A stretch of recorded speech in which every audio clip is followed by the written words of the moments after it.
साथियों का स्वागत है और मैं बिल्कुल अच्छी हूँ। उम्मीद करती हूँ आप भी अपने घर परिवार में सब सुरक्षित और अच्छे होंगे। आज का मेरा फेसबुक लाइव का एक मकसद है। दिल्ली के मुख्यमंत्री श्री अरविंद केजरीवाल जी ने, ये बिल्कुल दिल्ली का मामला के साथ साथ पूरे देश का मामला है, सभी राज्यों का मामला है।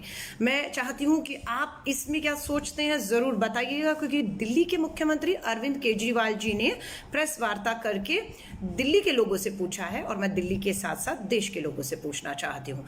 अरविंद केजरीवाल जी का कहना है कि आज जो लॉकडाउन 5 शुरू हुआ है 1 जून से, उसमें दिल्ली के बॉर्डर, दिल्ली की सीमाओं को उन्होंने 1 हफ्ते तक के लिए सील कर दिया, ताकि बाहर के लोग, ये बाहर पाकिस्तान, बांग्लादेश, चीन के नहीं, ये बाहरी जो दिल्ली के बाहर के दूसरे अपने ही भारत के दूसरे राज्यों से हैं, वो दिल्ली में इलाज कराने के लिए ना आ पाए।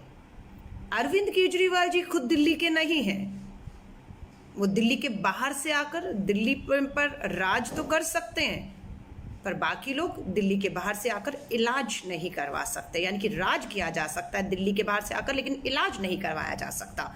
मैं दिल्ली की हूँ, मैं यहाँ पैदा हुई, पली बड़ी, शिक्षा की, संघर्ष किया और आगे बढ़ी। मैं दिल्ली वासी हूँ। मेरा क्या मानना है मैं ये ज़रूर बताऊंगी, लेकिन अंत में बताऊंगी कि मैं क्या चाहती हूँ या दिल्ली क्या सोचती है, अलका लांबा क्या सोचती है। अरविंद केजरीवाल जी ने कहा है कि 7 अप्रैल को इनका ट्वीट उठाइएगा। अरविंद केजरीवाल जी कहते हैं दिल्ली कोरोना वायरस से लड़ने के लिए पूरी तरह तैयार है। 35,000, जी हाँ, दिल्ली के अंदर अस्पतालों में 35,000 बेड्स का हैं, वो पूरी तरह से तैयार है। 35,000 और 100 के करीब अस्पतालों की गिनती करवाई थी 7 अप्रैल को। और आज मई खत्म होकर जब जून शुरू होता है, तो ये बताते हैं आज कि हमारे पास मात्र 9,000 बेड्स, दिल्ली सरकार के पास 9,000 अपने बेड्स हैं, जिसमें से 2,000 पे ऑलरेडी पेशेंट्स हैं, मरीज 20,000। दिल्ली के जो आंकड़े हैं कोरोना वायरस पीड़ित के, वो 20,000 पार कर चुके हैं। उनका कहना है कि मैं ये हफ्ते के लिए सील कर रहा हूँ बॉर्डर, लेकिन मैं दिल्ली के लोगों से, अरविंद केजरीवाल जी चाहते हैं कि दिल्ली के लोगों ने बताएं कि ये जो बॉर्डर सील किया 1 हफ्ते के लिए, उसे खोल दें या उसे जारी रहने दें। उन्होंने कहा अगर मैं खोलूंगा, यानी कि वो पूछ तो नहीं रहे, वो अपनी बात राय भी साथ में बताते हैं कि मैं ये सोच रहा हूँ कि अगर मैंने बॉर्डर खोल दिए तो बाहर के राज्यों के लोग इलाज करवाने के लिए दिल्ली में आएंगे और ये बिस्तर जो दिल्ली अस्पताल में जो बेड्स हैं वो दिल्ली के लोगों के लिए उन्हें कम पड़ जाएंगे। आप समझ रहे हैं? पहली बात तो मैं आपको साफ कर दूं, मैं अलका लांबा दिल्ली की निवासी होने के नाते, ये बाहर से आए जो दिल्ली पे राज कर रहे हैं, जो दिल्ली में ये सोच और मानसिकता थोपना चाहते हैं कि ये तेरा राज्य, ये मेरा राज्य, ये तेरी सीमा, ये मेरी सीमा, ये तेरा अस्पताल, ये मेरा अस्पताल, ये तेरा मरीज, ये मेरा मरीज, ये अलका लांबा की सोच इसको पूरी तरह से दिल्ली की होने की वजह से नकारती है। ये हमें कतई मंजूर नहीं है। भारत की राजधानी है ये दिल्ली, ये कोई और अन्य राज्यों की तरह नहीं है। कांग्रेस ने 15 साल शीला दीक्षित जी ने राज किया, हम लोगों ने तो ऐसे कभी भी, ऐसे नहीं है कि विपदाएं आपदाएं नहीं आई, लेकिन इस तरीके से कभी भी भारत की राजधानी की सीमाओं को हमने दूसरे राज्यों के अपने भाई बहनों के लिए, लोगों के लिए कभी सील करने की सोची नहीं थी। लेकिन दिल्ली का मुख्यमंत्री अरविंद केजरीवाल आज सोच रहे हैं। साफ सी बात है, वो दिल्ली की जनता से ये पूछकर उन्हें भटकाना चाहते हैं, उन्हें गुमराह करना चाहते हैं। अरविंद केजरीवाल ये सवाल पूछ के अपनी नाकामियों से पे पर्दा डालना चाहते हैं। अरविंद केजरीवाल ये सवाल पूछकर अपनी जवाबदेही से पीछे हटना चाहते हैं। मैं आप सभी से कहूंगी, एक मित्र ने बताया अभी कि वो उत्तराखंड से थे, पर दिल्ली में आप बसे, दिल्ली के वासी हो गए, क्योंकि अगर 5 साल या उससे अधिक अगर आप दिल्ली में बसे हुए हैं, आपके बिजली पानी का मीटर या सबूत है, तो आपको दिल्ली की हर सरकारी सुविधाओं का लाभ मिलता है और आपको पूरी तरह दिल्ली का नागरिक माना जाता है, 5 साल या उससे अधिक वाले जो है। लेकिन अगर आपको दिल्ली में आए 5 साल से अधिक नहीं हुए, आपके पास कोई कागजी सबूत नहीं है, तो आपको किसी भी तरह का पेंशन का या किसी भी तरह का राशन का सरकारी लाभ दिल्ली सरकार नहीं देती है। ये ध्यान से सुनिएगा। अब एक शख्स है जो उत्तराखंड से यहाँ पर आकर बसे, दिल्ली को बसाने में, दिल्ली को बनाने में उनका हाथ था। उन्होंने कहा मेरी माँ जो है वो मुझे उत्तराखंड से यहाँ मिलने आई थी, लॉकडाउन हो गया, वो घर वापस नहीं जा पाई और आज वो भी कोरोना वायरस से पीड़ित हो गई है। लेकिन वो दिल्ली की निवासी नहीं है, वो उत्तराखंड की निवासी है। तो क्या मानवीय आधार पर मैं पूछना चाहती हूं, उस मां को इलाज मिलेगा या नहीं मिलेगा? मैं उन लोगों से पूछना चाहती हूँ जिसका एक भाई तो दिल्ली में और दूसरा शायद हरियाणा या उत्तर प्रदेश में रहता है। मैं उस दिल्ली के एक आदमी से पूछना चाहती हूं कि क्या अगर भगवान ना करे आपके जो भाई है, आपका जो परिवार है, एक भाई इधर है तो एक उत्तर प्रदेश में है या हरियाणा में, और उसके परिवार में किसी को अगर कोरोना वायरस होता है और वो उसे इलाज की जरूरत पड़ती है और वो भारत की राजधानी दिल्ली की तरफ all India institute medical science, Safdarjung, RML hospital की तरफ, ये भारत सरकार के अस्पताल है, दिल्ली के अस्पताल नहीं है, और केजरीवाल ने दिल्ली की सरहद को सील करने की बात की, तो क्या आप उन्हें मानवीय आधार पर इलाज दिल्ली में लेने से रोक सकते हैं? ये मैं कहूंगी अपने आप से पूछिए। जो दिल्ली के लोग हैं, जिनके रिश्तेदार, जान पहचान वाले, या बेटा यहाँ है, भाई वहाँ है, माँ बाप यहाँ है, बच्चे यहाँ हैं, क्या वो इस इलाज से मोहताज रह जाएंगे? क्या हम उनके कागज चेक करेंगे? ये कागज क्या कहता है कि आप दिल्ली, भारत की राजधानी दिल्ली के नागरिक नहीं है, इसलिए आपको दिल्ली की सीमा पर ही रोक दिया जाएगा? क्या आप ऐसे कागज, ऐसी कार्रवाई को, ऐसी सीमा सील का समर्थन करते हैं? अलका लांबा नहीं करती है, कतई नहीं करती। ये मेरी सोच है, जो अरविंद केजरीवाल और उसकी सरकार की सोच के बिल्कुल विपरीत सोच है, क्योंकि उनका ये कहना है कि हमें बॉर्डर सील करना है। क्योंकि आपने झूठ बोला 7 तारीख को, आपने 7 तारीख को 35,000 बिस्तरों की जो बात की थी बेड्स की अस्पतालों में, आपने कहा हम पूरी तरह से मुस्तैद है, तैयार है, और उस समय मामले जो थे, जब ये मार्च में शुरू हुआ, दिल्ली में कम से कम 60-70 मामले भी नहीं थे, और आज 20,000 क्रॉस कर गया। रोजाना 1100-1200 कोरोना वायरस के जो है वो लोग शिकार हो रहे हैं। क्या किया आपने 2-3 महीनों में? अस्पतालों को मुस्तैद किया, तैयार किया। पीपी किट्स की बात करूं मैं, आज भी टेस्टिंग की बात करूं मैं, उसमें पूरी तरह आपने 2 महीने जो लॉकडाउन 4 तक तैयारियां करनी थी, उसमें आप नाकाम रहे हैं। इसलिए अपनी नाकामी को छुपाने के लिए, आपको पता है ये नंबर दिल्ली का लगातार बढ़ता चला जा रहा है और आपके अस्पताल तैयार नहीं है, आपके पास पर्याप्त बिस्तर जो तैयार आपको बेड्स हॉस्पिटल में करने थे वो नहीं है। इसलिए अब आपने पहले ठीकरा किसके ऊपर फोड़ा था? मरकज निजामुद्दीन के, हमारे उन लोगों पर थोपा कि दिल्ली तो अच्छी जा रही थी, ये मरकज वालों ने, ये निजामुद्दीन वालों ने दिल्ली में पूरे कोरोना वायरस को बढ़ा दिया। आज भारत वर्ष में 2 लाख मामले पहुंचने वाले, दिल्ली अगर 20,000 में है तो भारत में 2 लाख, तो ये 2 लाख के 2 लाख क्या वो मरकज के 2,000 लोगों के संपर्क में आकर बने? ये केजरीवाल ने खेल शुरू किया था। और आज अगर भारत में, ये दिल्ली की राजधानी में आंकड़े बढ़ते हैं, जो 20,000 पहले ही हो चुके हैं, जो सरहदें सील थी, अभी तक सील थी, लॉकडाउन 5 में जब खोली तो केजरीवाल ने सील कर दी 1 हफ्ते के लिए, तब 20,000 कैसे बढ़े? जो अब आपकी सील खोलने से, बाहरी लोगों के आने से, अब आंकड़ा ऐसा आएगा, अगर आपने इसको कहा कि आप खोल दीजिए तो केजरीवाल को पता है वो तो नाकाम हो रहे हैं, तो अब ये ठीकरा आपके उनके सर पे फोड़ेंगे जो इस सीमा सील, दिल्ली की सीमा सील को खोलने के लिए मानवीय आधार पर कह रहे हैं। अब ये ठीकरा उनके सिर पे फोड़ा जाएगा। अब आंकड़े कैसे आएंगे? ये दिल्ली के इतने मरीज हैं, ये मरकज निजामुद्दीन के इतने मरीज हैं, ये हरियाणा, ये यूपी का नागरिक है, दिल्ली में इलाज करने आए, ये इनका, ये केजरीवाल की जिम्मेदारी नहीं होगी। इसलिए वो आंकड़ों से बचने के लिए कभी मौत के आंकड़े छुपाए जाते हैं, कभी ठीकरा किसी और के सर पे फोड़ा जाता है। आज हाथ फैला रहे हैं कि हमें 5,000 करोड़ दे दीजिए। भारत की राजधानी दिल्ली है, दूसरे राज्यों से दिल्ली की तुलना नहीं हो सकती है। हमने भी दिल्ली और देश में राज किया है, शीला जी ने राज किया है। दिल्ली पुलिस की जो तनख्वाहें हैं, मैं आपको उसका बारे में बताती हूँ। दिल्ली पुलिस की अब तनख्वाह सालाना 8,619 करोड़ है। ये बोझ कौन उठाता है? दूसरे राज्य खुद उठाते। पंजाब अगर सरकार है तो पंजाब पुलिस का ये पूरा बोझ जो है वो पंजाब सरकार के ऊपर होता है, पर दिल्ली की पुलिस का बोझ दिल्ली सरकार पे नहीं है। 8,619 करोड़ सालाना केंद्र देता है, पहले भी देता था, कांग्रेस के समय पे भी, आज भी दे रहा है। उसी तरह अगर ऑल इंडिया इंस्टीट्यूट की बात करूं, सफदरजंग अस्पताल की RML जो केंद्र के अस्पताल हैं, उन अस्पतालों पे भी लगभग सालाना 3,500 करोड़ रुपया ये कौन खर्च करता है? ये केंद्र सरकार इसका बोझ उठाती है। इसके अलावा भारत, दिल्ली के अंदर 13,000 बिस्तर तो केंद्र सरकार के अधीन वाले अस्पतालों में, जिसकी सारी जिम्मेदारी केंद्र के पास आती है।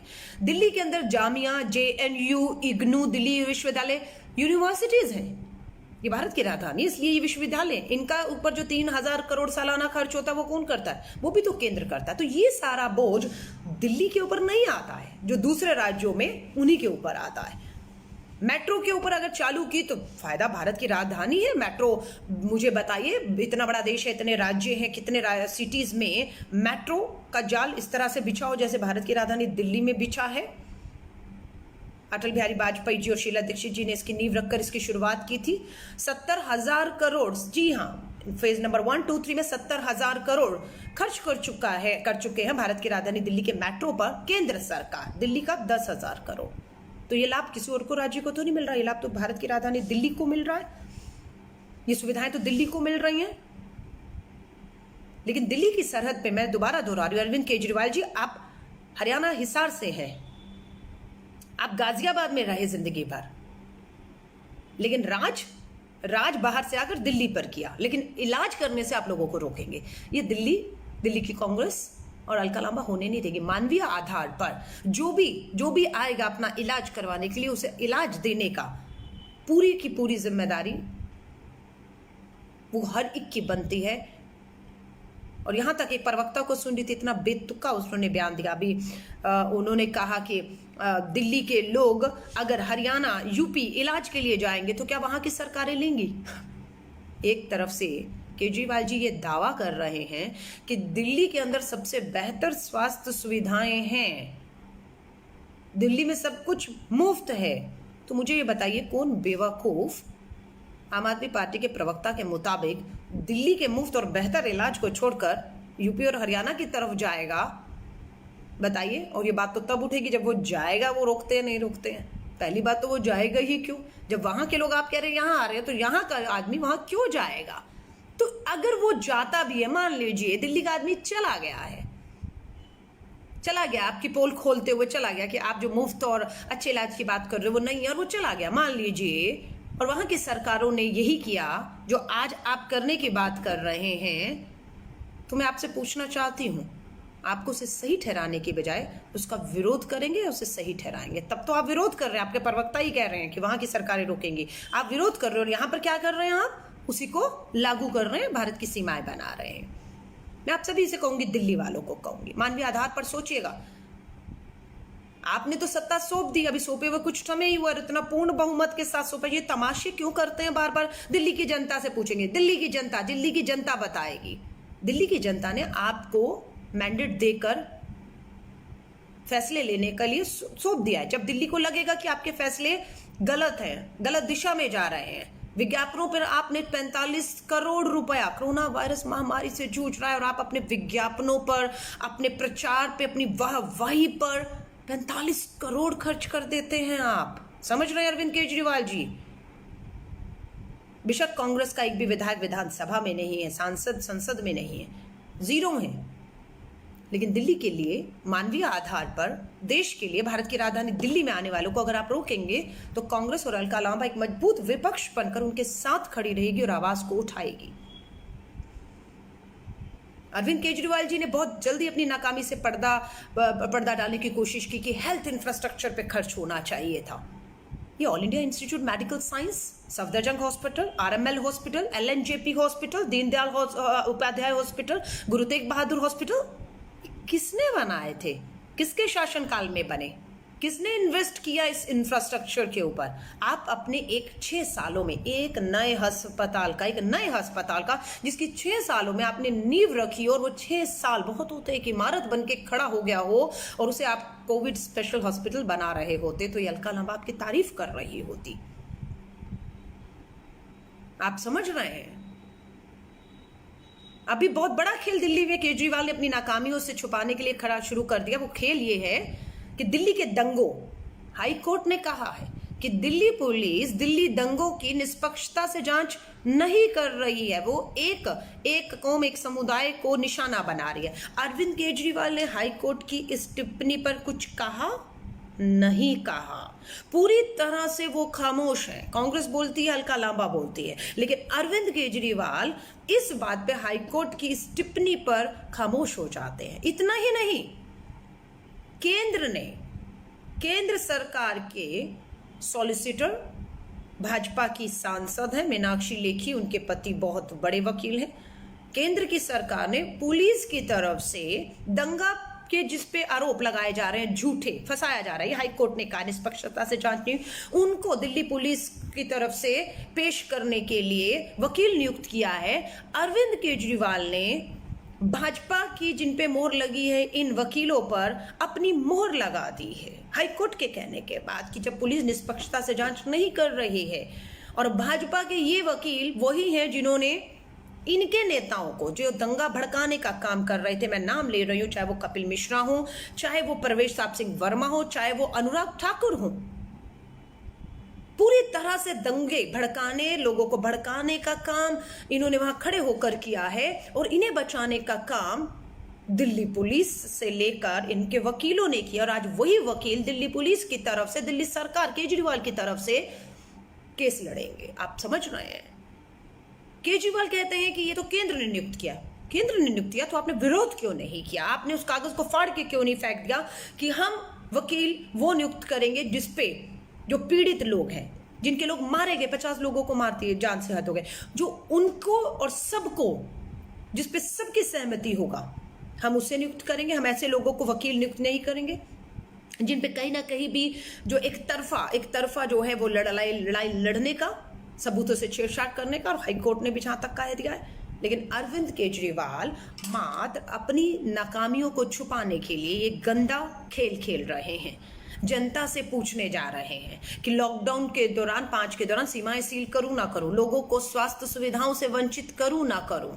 दिल्ली दंगों पर हाईकोर्ट के बाद आप खामोश रहते हैं। भाजपा द्वारा नियुक्त वकीलों पर आप अपनी मोहर लगा देते हैं बिना उसके विरोध आवाज उठाए हुए। आप बंगाल की मुख्यमंत्री को तो लिखते हैं कि साइक्लोन आ गया है और हम इस समय पर आपके साथ खड़े हैं, हर तरह से खड़े हैं, मदद के लिए खड़े हैं। लेकिन आज दिल्ली के बॉर्डर को आप दूसरी तरफ महामारी में सील करने की बात करते हैं। आप हमारी दिल्ली से लगे हुए जो सीमाओं के राज्यों के लोगों को आप स्वास्थ्य सुविधाओं से मोहताज करना चाहते हैं। तो इस आदमी का चाल चरित्र, कथनी करनी में जमीन आसमान का अंतर है। ये मात्र मैं अखबारों में पढ़कर या किसी की सुनी सुनाई बातों पे नहीं कह रही हूँ। मैंने अरविंद केजरीवाल जी के साथ काम किया है, बहुत करीब से उनकी पार्टी, उनकी सरकार में रहकर काम किया है। इसीलिए जब मुझे लगा ये पूरी तरह से बदल चुके हैं। आज बहुत लोग कहते हैं कि दिल्ली के चुनावों में आप जब कहती थी कि आदमी कहीं ना कहीं भाजपा संघ की बी टीम, या आप समझौते करने लग गए हैं, आप खामोश हो गए हैं, अब चुप्पी साध लिया, आप मात्र अपनी सत्ता और कुर्सी बचाने के लिए लग गए हैं। लोग कहते हैं कि हम आप पे यकीन नहीं करते थे, और मेरे को भी मालूम था समय एक दिन सच्चाई सामने लाकर रख देगा। देर आए लेकिन दुरुस्त नहीं आए। आज सब उसकी मार झेल रहे हैं कि किस तरीके से दिल्ली के दंगे हो, कोरोना की महामारी हो, दिल्ली के लोगों के साथ किस तरीके का अस्पतालों में, अगर इनके 9000 अस्पताल, आज तक लॉकडाउन था, कोई बाहर से यहाँ इलाज कराने गाड़ियों या ट्रेनों से नहीं आ पाया क्योंकि सब बंद था। जो दिल्ली का था सिर्फ वही, इन अस्पतालों में 20,000 आज हो गए हैं और 9,000 ही बिस्तर आज हमें बताते हैं, और ये आंकड़ा रोज 1,000 बढ़ रहा है। जून में अगर 2 लाख भी पार कर गए मात्र दिल्ली में, तो ये बड़ी बात नहीं होगी। मैं आपको लिख कर दे रही हूँ, क्योंकि हम इस महामारी को, अरविंद केजरीवाल अपनी नाकामियों को छुपाने के लिए हर तरीके के हथकंडे अपना रहे हैं, करोड़ों रुपया विज्ञापनों पे खर्च कर रहे हैं। मैं जाते जाते आप सभी लोगों से सिर्फ एक बात कह रही हूँ, आपका क्या मत है? दिल्ली सरकार ने पूछा है, बता दीजिएगा। पर दिल्ली की मैं पैदा होने की हुई हूँ, पढ़ी हूँ, लिखी हूँ, बड़ी हुई हूँ, मैं अपने आप को दिल्ली मानती हूँ, और मैं अरविंद केजरीवाल के सुझाव को सरे से नकारती हूँ कि आप किसी को भी मानवीय आधार पर दिल्ली या दिल्ली के जो रिश्तेदार हैं, दिल्ली के में जो रहते हैं, उसके माँ बाप, भाई बहन, परिवार के लोगों को दिल्ली में आकर इलाज कराने से वंचित नहीं रख सकते। मैं इसका पुरजोर विरोध करती हूँ, और आप सभी से कहूँगी, ये महामारी अभी अपना विकराल रूप लेगी। घरों में रहिए, घरों में रहिए, सोशल डिस्टेंसिंग बनाकर रखिए, एक दूसरे से दूरी बनाकर रखिए, मास्क का, हैंड ग्लव्स का हाथ लगातार धोते रहिए, और आपके लिए दुआएं करते हैं हम सब कि हम सब लोग इस महामारी से बचे रहें। लेकिन विकराल रूप ले रहा है, किसे अपनी चपेट में लेगा ये कहना बेहद मुश्किल है। लेकिन आपकी और हमारी सुरक्षा आपके और हमारे हाथ में है, क्योंकि सरकारों ने पूरी तरह से हाथ खड़े कर दिए हैं। मेरी शुभकामनाएं आप सभी के साथ हैं। जय हिंद, जय भारत।